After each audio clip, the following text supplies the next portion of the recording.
Otep, cher Kamit, je vais parler avec vous aujourd'hui des loges. Voilà, j'en ai déjà parlé. Alors, il y a des personnes qui veulent savoir est-ce que le mouvement Kamit est plus intéressant que le fait de faire partie des loges. Donc, il parle souvent de mouvement philosophique, mais voilà, c'est des loges. Donc, qu'est-ce qui sera mieux? Quels sont les avantages des deux côtés? Qu'est-ce qui est plus profitable? Vous savez, on ne peut pas critiquer les loges, on ne peut pas dire quelque chose que vous n'avez pas expérimenté du doigt, ça ne sera pas du tout juste. Voilà, il faut parler des choses que vous avez expérimentées. Voilà. Alors, en ce qui concerne le mouvement, je vais commencer par le mouvement Kémit et ensuite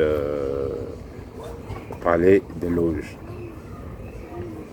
Alors, en ce qui concerne le mouvement Kémit, la richesse d'un kémite dépend à la base de son propre développement personnel, dépend à la base de sa propre vibration, de sa connaissance de soi et de la connaissance des lois spirituelles.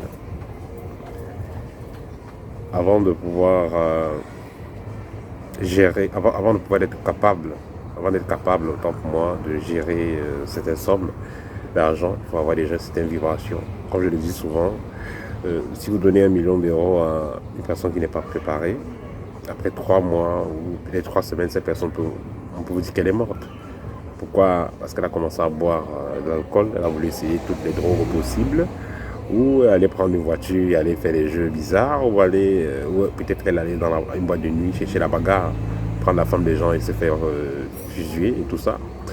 Donc, pour avoir une certaine somme d'argent, il faut avoir une certaine maîtrise de soi. Donc, à la base, la richesse du Kamit dépend de son ton vibratoire, de sa maîtrise de soi, sa maîtrise des lois spirituelles. En ce qui concerne la protection d'un Kamit va dépendre également de sa connaissance de soi, de son contact avec ses ancêtres et sa connaissance des lois spirituelles. La véritable protection d'un Kamit ne dépend pas des gris-gris. C'est vrai qu'on utilise parfois certaines lois spirituelles pour appliquer des gris-gris, mais c'est pas ça. C'est d'abord la connaissance de soi et la connaissance des lois spirituelles qui vient ensuite. En ce qui concerne l'œuvre du Kamit, l'œuvre du Kamit est une œuvre, je vais dire, qui porte ses fruits dans le temps et l'espace. C'est une œuvre, ce qu'un Kamit par exemple aura laissé après son séjour sur Terre, ça va aider de génération en génération parce que ça sera quelque chose qui a été semé avec les lois de la croissance, les lois de l'abondance. Si un Kamit a laissé un héritage, déjà le Kamit c'est quelqu'un qui va donner les connaissances spirituelles à sa descendance. Et le Kamit est conscient que sa descendance, c'est son avenir. Comme on dit souvent, vos enfants que vous avez maintenant, c'est votre avenir. Le Kamit est conscient de cela. Donc, il va faire de son mieux pour que sa descendance soit assez cultivée, que sa descendance ait une connaissance des lois spirituelles. Parce qu'il compte se rejoindre sur sa descendance, soit pour se réincarner, soit pour faire, pour dire simplement, faire perpétuer sa lignée.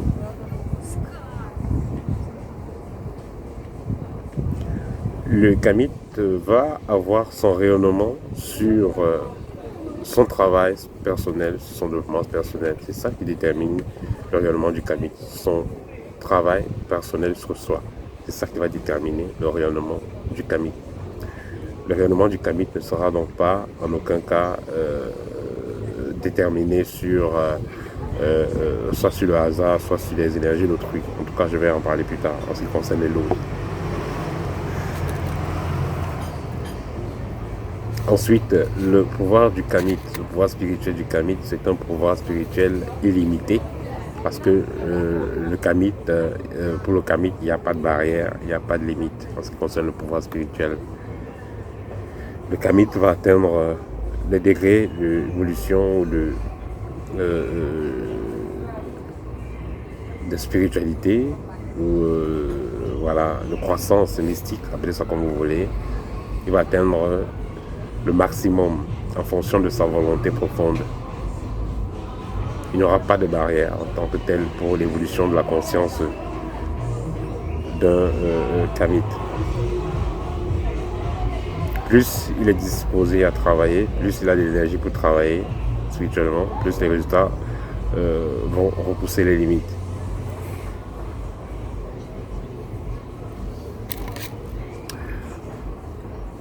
Voilà, donc ça c'est quelques points importants qu'on va dire en ce qui concerne le kamite. Alors, allons-y pour celui des loges. Vous savez, dans les loges, on dit souvent l'agence de sang du pauvre. Bon, certains gens ne sont pas d'accord, mais bon, ceux qui ont vraiment fréquenté certaines loges à certains niveaux, savent de quoi je parle. Dans certaines loges, l'être humain est considéré comme du bétail. Et dans ces loges-là, le plus important, c'est l'adhérent, disons le membre. Que ce soit sa famille, que ce soit ses employés, c'est pas le plus important, c'est que du bétail.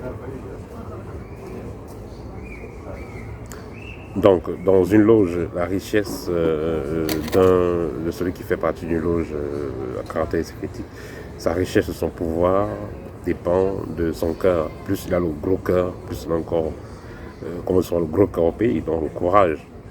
Plus le courage de prendre des risques, voilà, et de faire des sacrifices, plus il ira loin dans ces choses-là.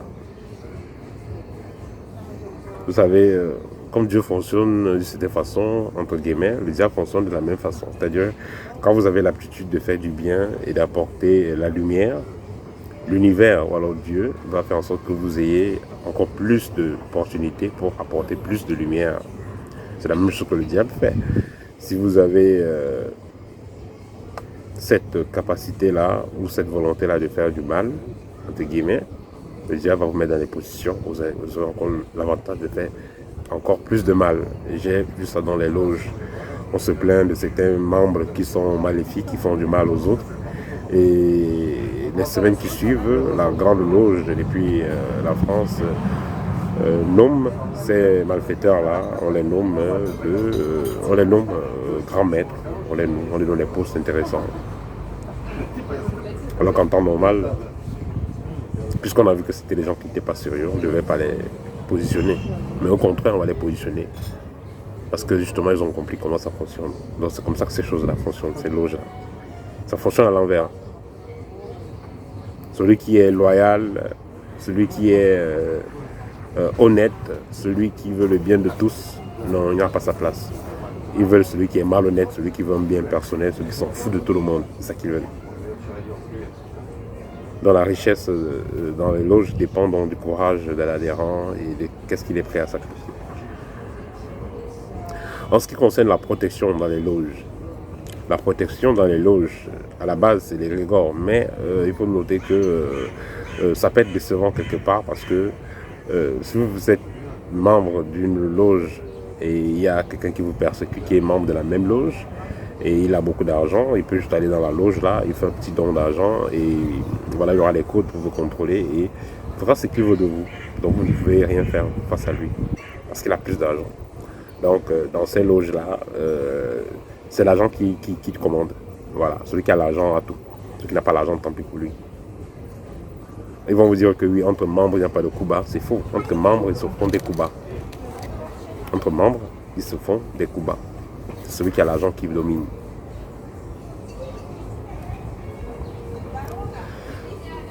Dans des loges, pour croître, il faut donc utiliser les autres, c'est-à-dire déjà la famille, et que ce soit la famille, que ce soit les employés. Comme je dis tantôt, ils ont une devise se disant que l'argent c'est le sang du pauvre. Donc pour atteindre les objectifs, voilà, il faut plumer les autres, aspirer les autres et atteindre vos objectifs.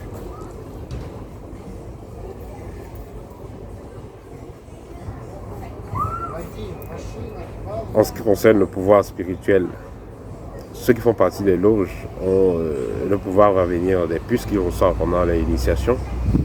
ou alors des démons, ou appelez ça comme vous voulez, des codes, pas des codes. Donc ils reçoivent des entités en fait. Quand vous faites partie d'une loge, vous avez des entités, vous avez une entité que cette loge-là vous donne. Parce qu'avant d'entrer dans une loge, vous allez donner votre CV, vous allez remplir la demande, vous allez signer, vous envoyez vos photos. Avec ça, on va vous étudier et on va vous flanquer une entité. Cette entité vous permettra de vous connecter à l'égrégore et de faire des exercices, des travaux de l'ordre. Mais cependant, cette entité aussi, à un moment donné, pourra devenir capricieuse, pourra vous imposer, vous inciter à faire certains types de rituels et de pratiques. Comme vous voyez, parfois certaines personnes se mettent dans l'homosexualité, pédophilie et toutes ces choses, autres pratiques étranges. Elles ne le font pas parce qu'elles le veulent, elles le font parce que justement elles ont une entité qu'il faut satisfaire, une entité voilà, et ont des basses fréquences qu'il faut satisfaire. Cette entité-là, elles ont reçu ça en entrant dans leur loge. Cette entité-là peut les aider à avoir un certain environnement, mais cette entité également sera assez capricieuse. Certains gens vont préférer dans les loges parce que quand vous avez cette identité, vous pouvez continuer à manger vos brochettes de porc, boire votre bière, fumer l'herbe, faites tout ce que vous voulez. Mais quand vous êtes dans une voie matique, vous travaillez, vous travaillez dans le sens de développement personnel et vous appuyant, n'est-ce pas, sur vos outils naturels, la connaissance de soi et travailler avec les êtres qui vous entourent. Quand vous le faites de façon matique, les résultats sont peuvent prendre parfois un peu plus de temps, mais ça va perdurer dans le temps et l'espace. Et ensuite, ce qui sera intéressant dans ça, c'est que vous aurez la paix du cœur, vous n'aurez pas à voler ou à vampiriser ou à puiser l'énergie à X ou Y personne, parce que justement, vous travaillez dans la mat. Certains gens ne vont pas apprécier cette méthode parce que justement ça impose le fait que vous devez limiter certains plaisirs, certaines actions, certaines activités.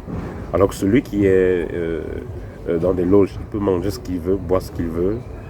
Et voilà, dès qu'il fait les petites invocations, il fait le rituel, il fait le mot de passe qu'on lui a dit, il prononce et il a les résultats spontanés. C'est un chemin assez facile, mais la contrepartie c'est que voilà, vous aurez des travaux, vous aurez des sacrifices à faire.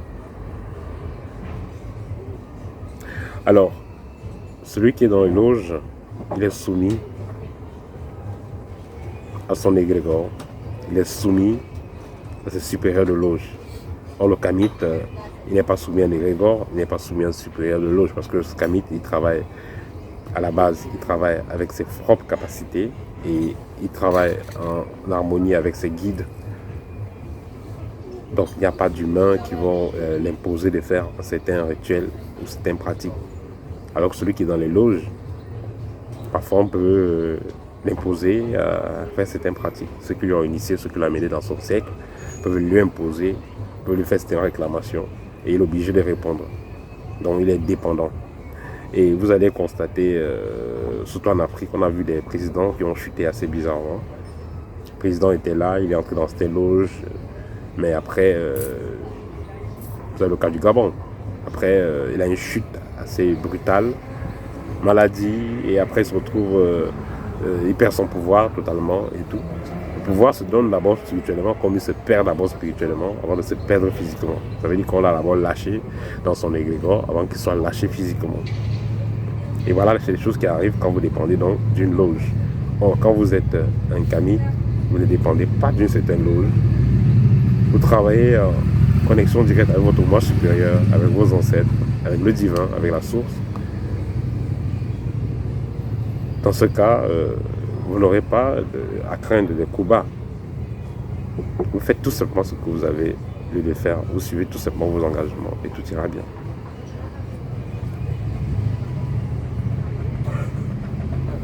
Et un autre point,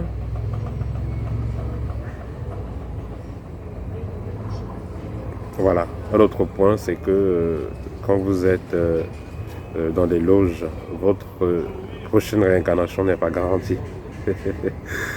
La prochaine réincarnation n'est pas garantie. Déjà, je vous dis toujours, quand vous êtes dans une loge, il faut démissionner le plus tôt possible. Pourquoi? Parce que si vous mourrez étant dans la loge, si vous mourrez sans démissionner de la loge dans laquelle vous êtes, à votre mort, votre esprit sera utilisé par l'égrégore dans lequel vous avez signé. Vous avez signé dans cet égrégore. Cet égrégore vous a servi quand vous faisiez les méditations et autres. Quand vous faisiez vos travaux, cet égrégore vous a soutenu, n'est-ce pas? Cet égrégore vous a protégé, n'est-ce pas? Voilà.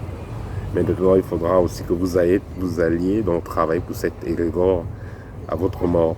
Donc c'est l'entente que vous avez de votre vivant quand vous signez donc une lettre d'adhésion à une loge écéphétique.